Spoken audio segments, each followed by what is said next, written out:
राम हरे राम राम राम हरे हरे हरे कृष्ण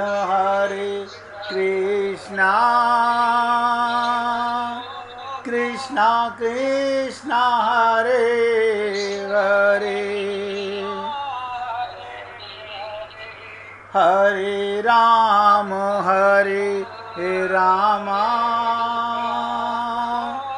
राम राम हरे हरे हरे कृष्ण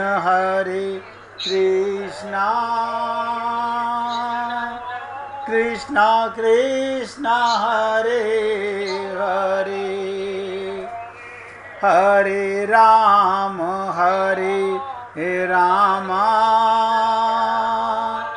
राम राम हरे हरे। हे पुण्य आत्माओं, सभी ध्यान से सुने। मैं जो शब्द आपसे बोल रहा हूँ, अगर आप सुनते हुए भी अपने गुरु के चरणों का ध्यान, उनके चरण रज कहाँ लगी होती है? चरणों के नीचे। तो आपका ध्यान कहाँ होना चाहिए? गुरु के चरणों की रज में। यानी अपने को इतना दीनहीन मानो। हम तो अपना अभिमान करते हैं संपत्ति का, ज्ञान का, अहम है हमारे अंदर।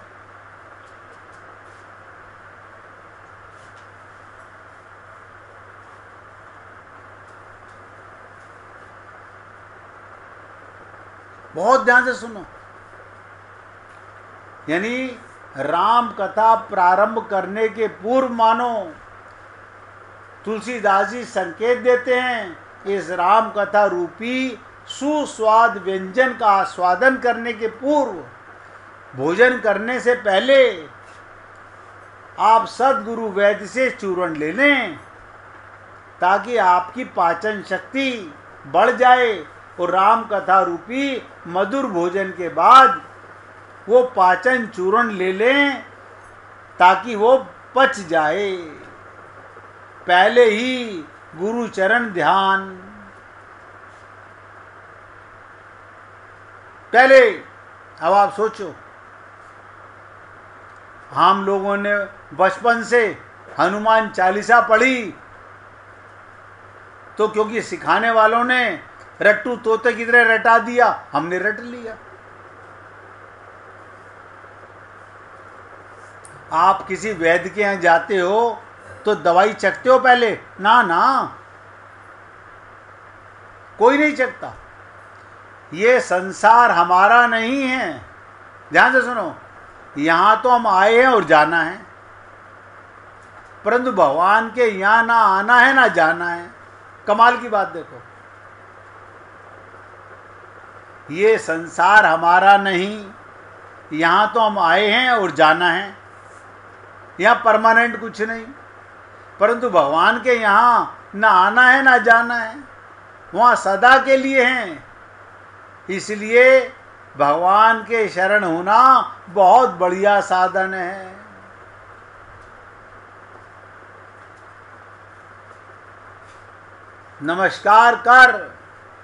नमस्कार करने का तात्पर्य, वो चाहे सुख भेजें चाहे दुख भेजें, उसमें प्रसन्न ही प्रसन्न रहें। जैसे अच्छा वैद्य दवाई चाहे कड़वी दे चाहे मीठी दे, वो रोग दूर करने के लिए है। दुकान पर माल लेने के लिए जाते हैं तो पहले उसको चखते हैं, पर वैद्य के यहाँ दवाई चखते नहीं, वो जो दे दे वही ठीक। ऐसे ही गुरु और भगवान के शरण होने पर चाहे सुख आए चाहे दुख आए, कोई भी परिस्थिति आ जाए, अपने को आनंद ही आनंद होना चाहिए। बुखार आ जाए तो आनंद, स्वास्थ्य ठीक हो जाए तो आनंद, धन आ जाए तो आनंद, धन चला जाए तो आनंद। अब मैं इससे बड़ी बात और क्या कहूँ? घर परिवार में कोई शरीर छोड़कर चले जाए तो भी आनंद। जन्म जाए तो आनंद। जैसे वैद्य जो दिया वही ठीक, ऐसे ही भगवान और गुरु का दिया हुआ सब ठीक। लेकिन आप और हम लोग ऐसा सुनते हैं, ऐसा मानते नहीं, करते नहीं, इसीलिए नतीजा ठन ठन गोपाल है। तो पहले ही गुरु चरण रज, ध्यान बाद में भोजन करना चाहिए। सबसे पहले अपने गुरु के चरणों की रज का ध्यान करो। प्रारंभ में गुरु वंदना के माध्यम से गुरुदेव से कथा को सुनने की योग्यता, उसमें रुचि के लिए याचना करते हैं। आपने ये शब्द जो मैंने बोले सुने, अर्थ समझा? सुरुचि सुबाद सरस अनुरागा। हे गुरुदेव, जो रामचरितमानस में सुनने जा रहा हूं,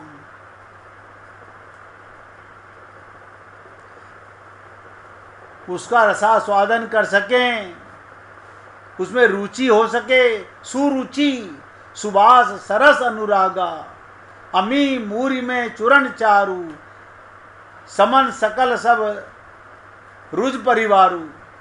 हमारे में उद्देश्य तो पूरा होता है जब सही ढंग से पचकर रक्त बनकर के भोजन हमारे शरीर में संचारित होते हुए हमें शक्ति प्रदान करता है। इसलिए प्रारंभ में एक ओर तो जहाँ हमें हमारे अंतःकरण में कथा श्रवण की भूख बढ़े। अब आप क्या कहते हो? हाँ, वैसे तो हम रोज पढ़ लेते हैं, सुन लेते हैं, इसमें क्या है? इसमें क्या है? अब पहले से मन में ये विश्वास है, कथा में रुचि बढ़े और उसके स्वाद की अनुभूति हो। इसलिए वे तुलसीदास जी गुरुदेव की वंदना करते हुए उनके चरण कमल पराग, बताओ, रूपी औषधि चूर्ण को मांग करते हैं। वहीं कथा के अंत में पुनः गुरुदेव का स्मरण करते हुए कहते हैं, आपकी कृपा से स्वाद तो खूब मिला, स्वाद तो खूब मिला, परंतु उद्देश्य तो अब पूरा होगा। कब? जब कथा पच जाएगी और शक्ति बनकर रग रग में दौड़ने लगेगी, मुझे अपने अंदर राम अनुभव आने लगेंगे। इसलिए अब आप मुझे वो औषधि रूपी चूर्ण भी प्रदान करो, खाने से पहले भी और बाद में भी, जो मेरी पाचन शक्ति को बढ़ा सके। अभिप्राय, हमने राम कथा का जो रसास्वादन किया वो हमारे जीवन में शक्ति का संचार करे, प्रेरणा उत्पन्न करे। यही कथा का वास्तविक उद्देश्य है, वो सार्थकता है। इसलिए तुलसीदास जी मधुर राम कथा के आदि और अंत में औषधि की व्यवस्था करते हैं, पहले भी और लास्ट में भी। देखो, उत्तरकांड में कह रहे हैं सदगुरु वैद्य वचन विश्वासा, और शुरू में प्रार्थना कर रहे हैं सबसे पहले बंदव गुरु पद पदम उपरागा। लेकिन आप और हम लोग यहाँ कभी ध्यान गया नहीं होगा, और गया भी होगा तो वह पढ़ने में गया होगा, ध्यान बना नहीं रहा होगा।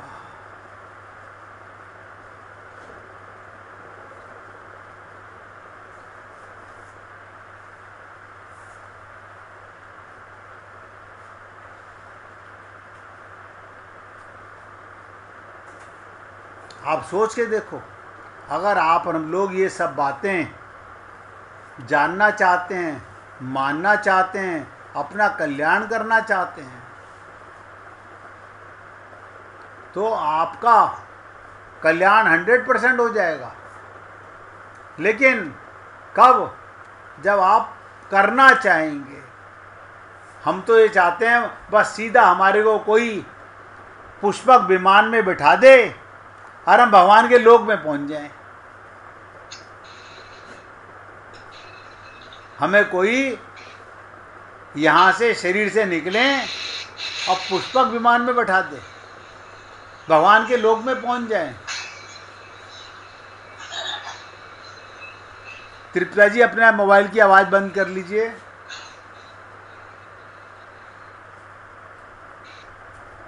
तो अब आप लोग समझ पाए कि गुरुदेव की वंदना करते हुए, चरण कमल पराग पाते हुए, शुरू में भी और लास्ट में भी, मानस के उत्तर कांड में मानस रोगों का वर्णन विभिन्न पात्रों के माध्यम से किया गया, जो अद्भुत विश्लेषण किया गया। इसका मुख्य तात्पर्य ये कि कथा के इतने महान पात्रों के जीवन में भी, बताओ, इतने महान पात्रों के जीवन में भी इन रोगों को देखकर मनुष्य समझ ले, सावधान रहे। हाय, कई पागल हो सकते हैं, हम थोड़ी पागल हैं। सुग्रीव पागल हो सकता है, हम थोड़ी पागल हैं। उनमें रोग हो सकते हैं, हम में थोड़ी रोग हैं। उनकी चर्चा इसलिए बताई गई कि आप उनके रोगों को समझ करके जाग जाएं। इतने महान पात्रों के अंदर भी उसका प्रमाद दूर हो जाए। तुलसीदास जी से पूछा गया, ऐसे कितने लोग हैं जो मनोरोगों से ग्रस्त हैं? पूछा गया, ऐसे कितने लोग हैं जो मनोरोगों से ग्रस्त हैं? कमाल है।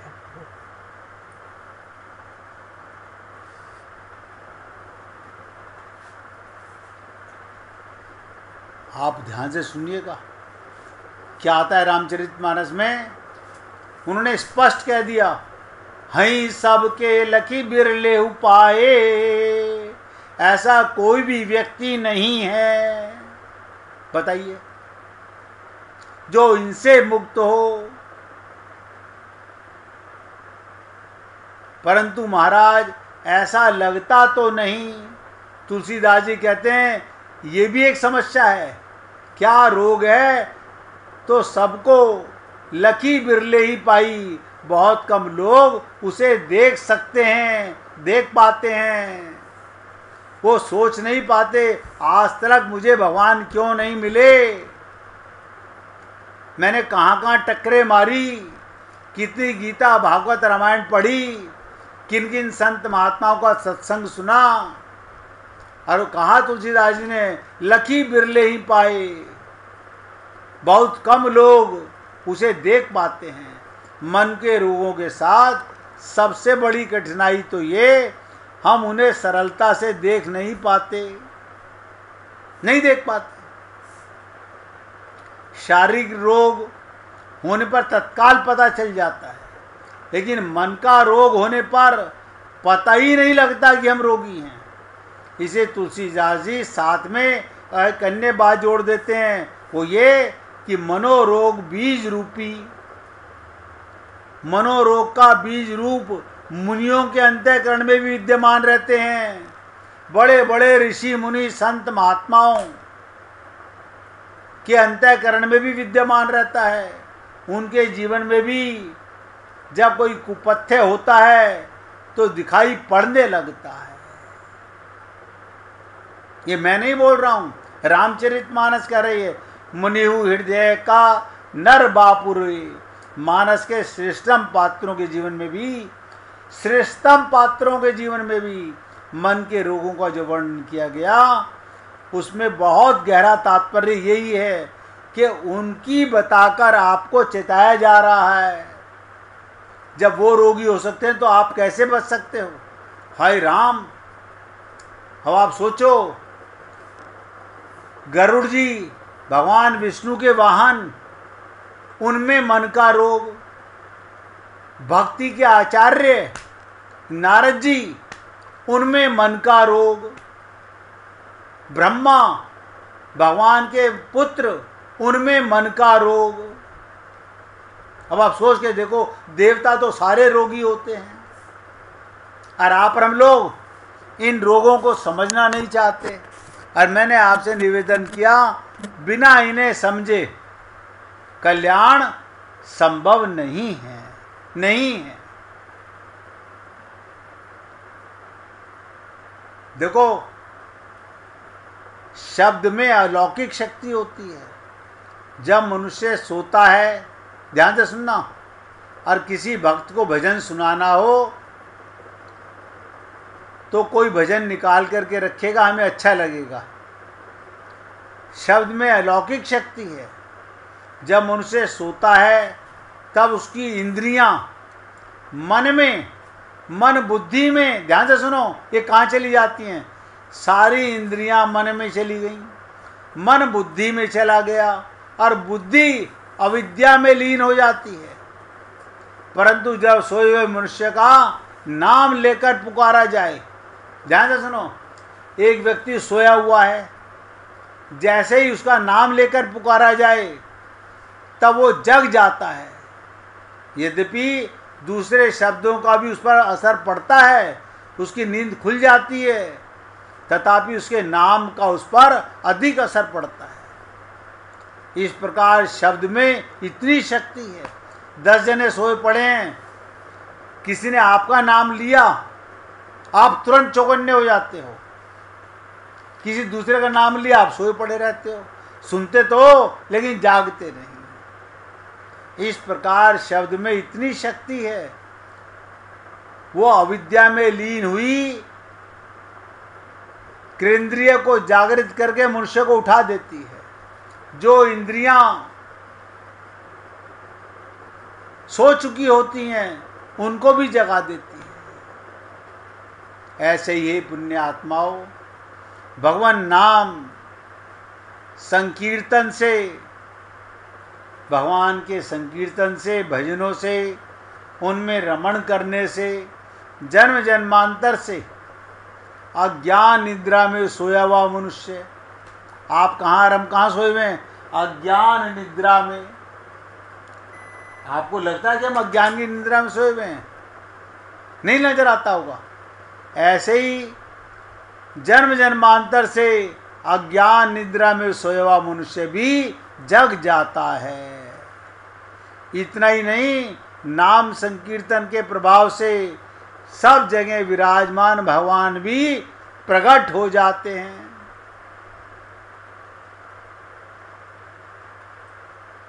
भगवान ने आदि पुराण में कहा, जब भगवान नारद जी ने पूछा कि प्रभु आप कहाँ वास करते हो आदि पुराण के अंदर, तो भगवान जी नारद जी से क्या कहते हैं? नारद, ना तो मैं बैकुंठ में निवास करता हूँ हैं, और ना योगियों के हृदय में ही, अपितु जहाँ मेरे भक्त मेरे नाम आदि का कीर्तन करते हैं मैं वहीं वास करता हूँ। भगवान नाम की अपार महिमा होने से उसके मानसिक जप का भी संपूर्ण प्राणियों पर प्रभाव पड़ता है। वो सबसे उसका स्वाभाविक हित होता है, परंतु नाम संकीर्तन का प्रभाव, ध्यान से सुनो, वृक्ष लता आदि, स्थावर मनुष्य पशु आदि पक्षी आदि पर तो पड़ता ही है। निर्जीव पत्थर लकड़ी मिट्टी मकान आदि पर भी उसका प्रभाव पड़ता है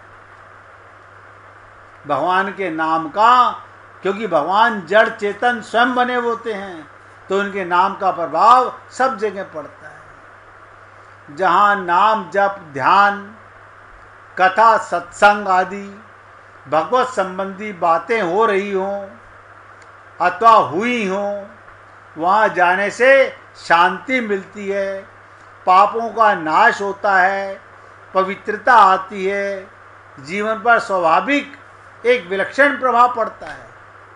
परंतु इसकी अपेक्षा भी कीर्तन प्रेमी पर नाम संकीर्तन का विशेष प्रभाव पड़ता है। भगवान के दर्शन का जैसा प्रभाव पड़ता है वैसा ही कीर्तन प्रेमी भक्त पर संकीर्तन का पड़ता है। इसलिए हे पुण्य आत्माओं, मैं तो आपसे निवेदन करता हूँ, बैठत उठत घूमत फिरत बस यही नाद लगाए दे। आप अपने प्रीतम परमात्मा का किसी ना किसी रूप में नाम उच्चारण करते रहिए। आज अपने शब्दों को यहाँ विराम दे रहा हूँ। मिसिज मेहरा भजन सुनाना चाहती हैं, आप उनके मुखारबिंद से भजनों का आनंद लीजिए। थोड़ा मोबाइल पास रख के बोलना देवी जी। सुनाइए। ठीक है। तुम हमारे थे प्रभु जी, तुम हमारे हो, तुम हमारे होगे, ओ मेरे प्रियतम। हमारे थे प्रभु जी, तुम हमारे हो, तुम हमारे हो, ओ मेरे प्रियतम। हम तुम्हारे प्रभु जी, तुम्हारे हैं, हम तुम्हारे ही रहेंगे, ओ मेरे प्रियतम। हम तुम्हारे प्रभु, हम तुम्हारे हैं, हम तुम्हारे ही रहेंगे, ओ मेरे प्रियतम। तुम्हें छोड़ कोई हार हो, तुम्हें छोड़ सुन नंद दुलारे, कोई नहीं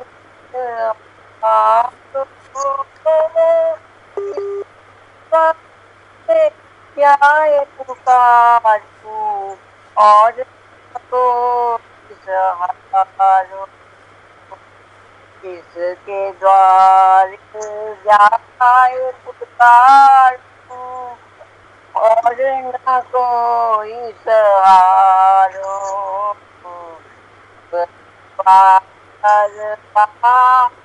कर लो ओ मेरे प्रिय, अब तो पाकर पकड़ लो ओ मेरे प्रियतम। तुम हमारे थे प्रभु जी, तुम आते हो, तुम आते रहोगे, ओ मेरे प्रियतम। हम तुम्हारे प्रभु जी, हम तुम्हारे हैं, हम तुम्हारे हैं, ओ मेरे प्रियतम। तेरे कारण सब जग छोड़ा, तुम सबका जोड़ा करे, तुम सपना छोड़ा। तेरे कारण सब जग छोड़ा, तुम सपना छोड़ा। एक बात प्रकाश कर कह दे, तू मेरा है तेरा। एक बात प्रकाश कर कह दे, तू मैं तेरा।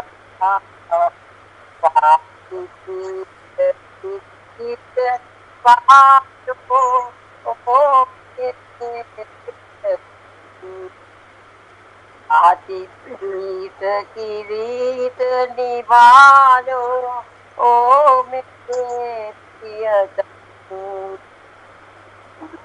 माते प्रभु जी तुम हमारे हो, तुम हमारे हो, ओ मेरे प्रियतम हम तुम्हारे थे प्रभु जी हम तुम्हारे हैं, हम तुम्हारे ही रहेंगे, ओ मेरे प्रियतम। आखिरी आस यही जीवन की पूर्ण कर आखिरी आस यही जीवन की पूर्ण करना, आखिरी आस यही, आखिरी दासी की विनती ली तो ओ मेरे साथ दुलारे, दासी की विनती सुन ओ मेरे साथ दुलारे, आखिरी दास जीवन की पूर्ण करण प्यारे, एक बार से लगा लो ओ प्रियतम, एक बार से लगा लो ओ प्रियतम, तुम्हारे प्रभु हमारे हो, हम हमारे होगे, ओ मेरे प्रियतम। हमारे थे प्रभु जी हम तुम्हारे हैं, हम तुम्हारे ही रहेंगे, ओ ओ मेरे प्रियतम, ओ मेरे प्रियतम। ओ मेरे लिए प्रियतम, बोलिए ये वृंदावन वृंदावन बिहारी बिहारी लाल की जय, जय जय जय जय श्री राधे, जय जय जय जय श्री राधे। बोलिए लाल जी बोलिए का लाल जी का मंगल हो, मंगल हो, सभी भक्तों सभी का भक्तों का मंगल मंगल हो, हो, सबको राधे राधे हमारे भैया, गुरु जी का मंगल हो, सबको राधे राधे भाई, राधे राधे राधे राधे, राधे राधे राधे सबको राधे राधे सबको। राधे जी, राधे राधे। आवाज हाँ, आवाज़ थोड़ी बहुत